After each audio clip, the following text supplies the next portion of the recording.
बिस्मिल्लाहिर्रहमानिर्रहीम। अस्सलाम वालेकुम दोस्तों, मियां मोहम्मद नवाज शरीफ साहब के बाद पाकिस्तान में आपको अब एक और नून लीग के रहनुमा ये कहते हुए नजर आएंगे कि मुझे क्यों निकाला गया। ये अलग बात है कि मियां मोहम्मद नवाज शरीफ साहब ये शिकवा पाकिस्तानी अदालतों और जो आला तरीन ओहदों पर फायज लोग हैं उनसे करते थे, लेकिन अब मिफ्ता इस्माइल साहब ये जो गिला है ये अपनी ही पार्टी के जो बड़े हैं, रहनुमा हैं उनसे करते हुए नजर आएंगे। उनका कहना था कि सब कुछ ठीक चल रहा था,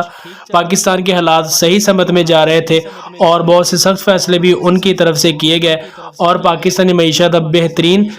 सूरत हाल का जो है वो उस तरफ जा रही थी। लेकिन मुझे ये यकीन नहीं था कि मुझे निकाल दिया जाएगा, वजारत ख़जाना के ओहदे से हटा दिया जाएगा, लेकिन अब मिफ्ता इस्माइल साहब को वजारत ख़जाना के ओहदे से हटा दिया गया है और इसहाक डार साहब ने वजारत ख़जाना का ओहदा संभाल लिया है। और उनके आने के फ़ौरन बाद ही बड़े ही ड्रामाई अंदाज में डॉलर का रेट भी कम हुआ और उसके बाद हुकूमत ने पेट्रोल की कीमतें भी कम कर दी, जिसका ये सुनने में आ रहा था कि IMF नहीं मान रहा पेट्रोल की कीमतें कम नहीं होंगी। लेकिन इसहाक डार साहब के आने के बाद ये तमाम तर चीज़ें नीचे आई और डॉलर का रेट भी नीचे आना शुरू हो गया। मिफ्ता इस्माइल साहब को इस बात का दुख ज़रूर है